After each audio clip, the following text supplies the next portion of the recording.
Hey guys, welcome back to the channel where this time we're going to be ranking all of the Star Wars spin-off movies, TV series, animated series, pretty much everything that's not the original trilogy.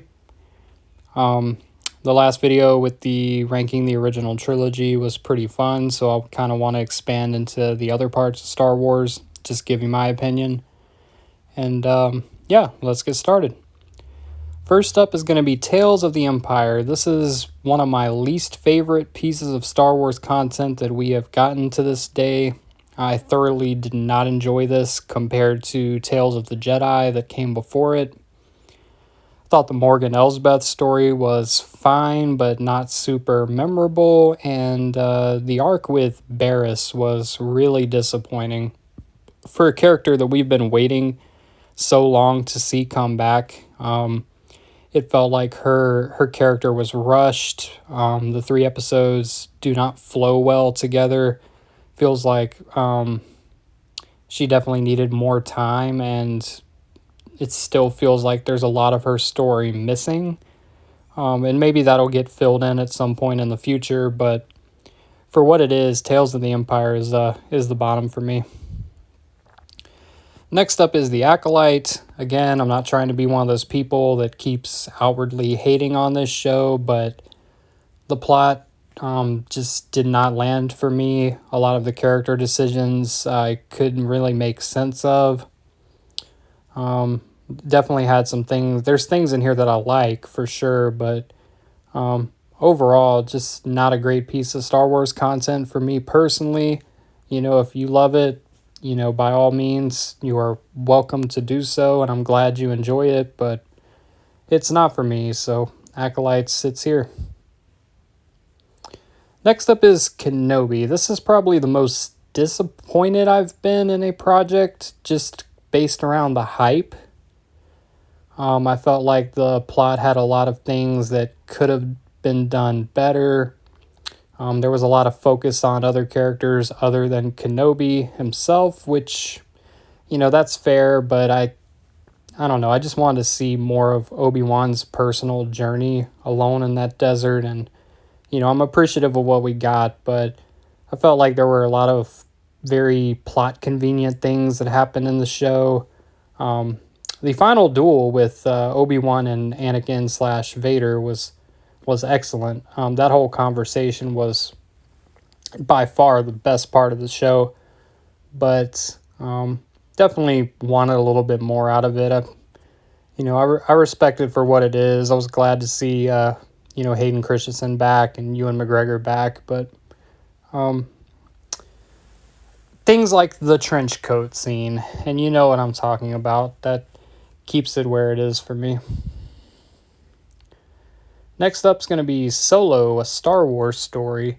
Not a movie I was super excited for, not something I was asking for, but it was a lot better than I thought it would be. The plot is not super memorable or anything, but I thought some of the characters were done well. I thought Han, Lando, Chewie, they were not so different from how we remember them in the original trilogy, but Kira was a great new character that was introduced. They've done a lot with her in the comics, so excited to see more of her in the future. But Solo's kind of middle of the pack for me. I mean, it's like I said, it's not the most memorable story, but it had some good moments. And aside from the whole Han Solo checklist, where this is how he got his gun, this is how he got the Falcon, this is how he met Chewie.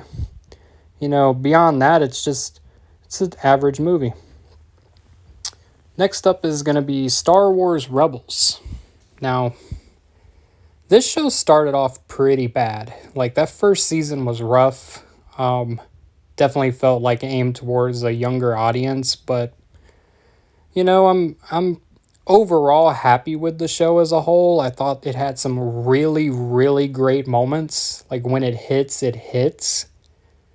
All the stuff with Thrawn was great. The final showdown between Darth Maul and Ben Kenobi, that was great. Kanan Jarrus, his story arc. And I came to love the characters as the show went on, so Rebels does hold a spot in my heart as a really good piece of content. If you haven't checked it out, I do recommend checking it out. Just know that first season is rough, but if you can get past that, then you'll find an enjoyable piece of content. Next up, I have Rogue One, a Star Wars story. I felt like this movie really captured the feel of the original trilogy. It was definitely interesting to see more of the rebellion at that time, and how everything kind of lined up into A New Hope. The Vader hallway scene obviously was great. Not all the characters are super memorable, but I do think they all like blended really well as a cast. Director Krennic was great. Yeah, Rogue One. Not a whole lot else to say. I mean, it's a good movie. It's definitely a standalone movie, but it in the greater context of Star Wars, if you do watch A New Hope behind it, it does add a lot of context, but it can still stand on its own. So Rogue One, I'm comfortable putting it here. I do enjoy the movie. Next up is Tales of the Jedi. Now, we've seen a lot of Ahsoka, so seeing more of her story, it's cool. I could have lived without it, but I'm happy to get it regardless because it was a good story arc. But the stuff about Dooku was very interesting, very engaging. Definitely a character that we need more of in Star Wars. I'm happy to have seen him get a time to shine, and to see him as a Jedi. Thought that was really cool. So Tales of the Jedi I did really enjoy for what it was.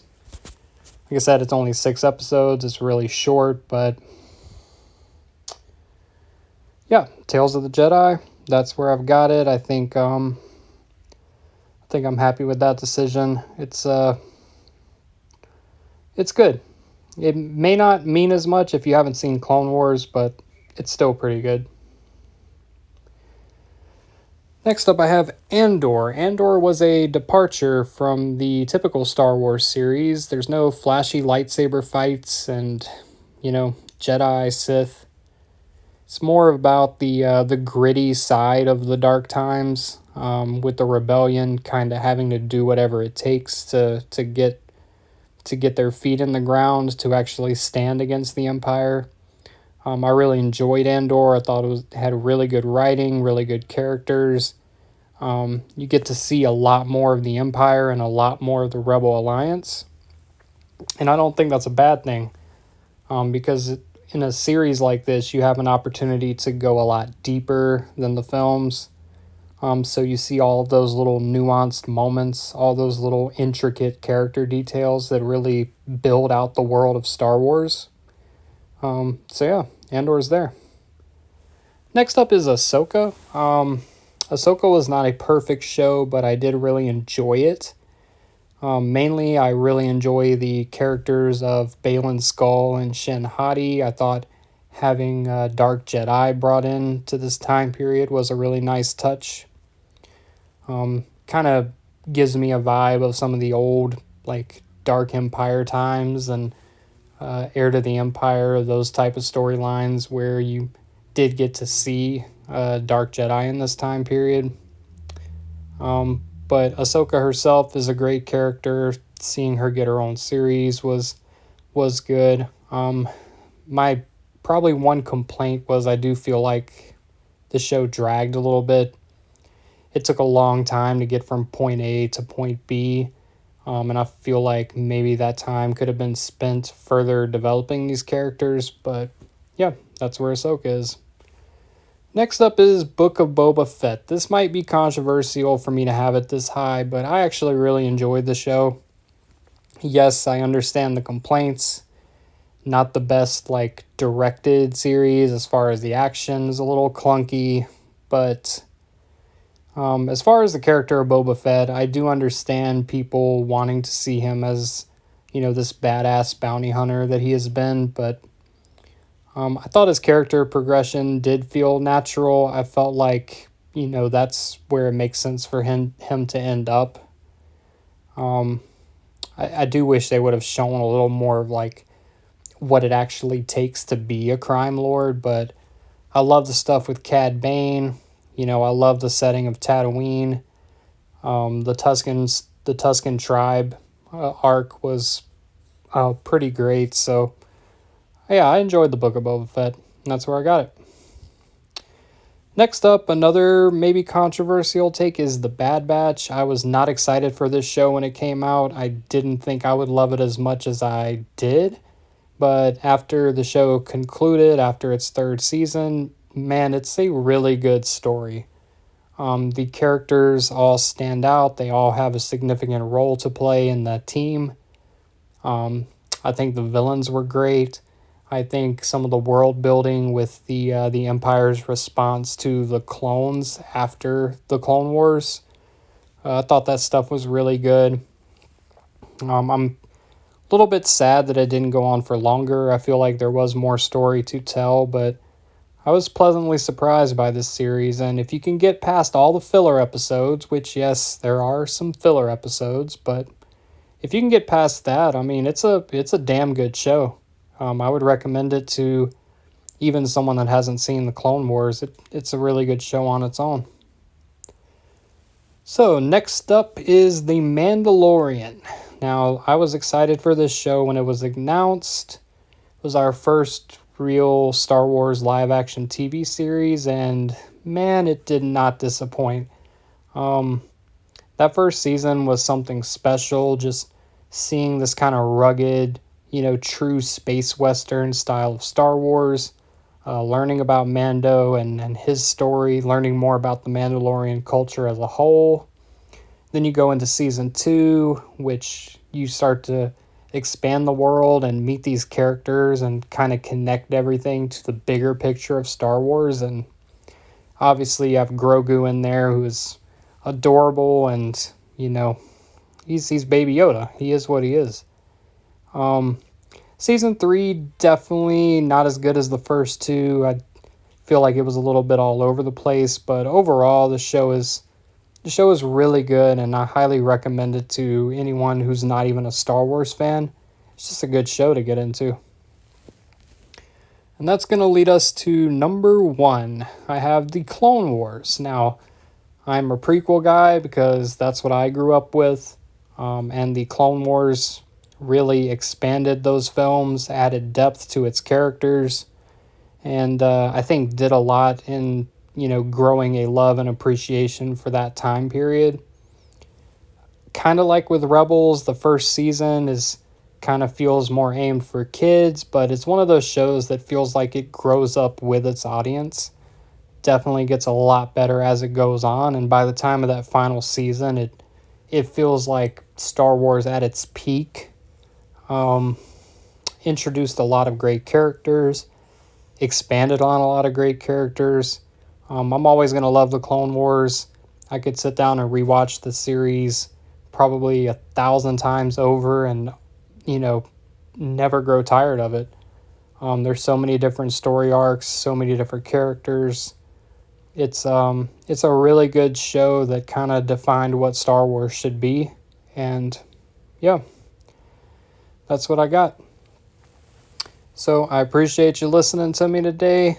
As always, if you want to see more content, please subscribe. Please like the video. Leave a comment on your own rankings. I love reading those. I love responding to them. So appreciate it. May the force be with you. Now let's blow up that like button and go home.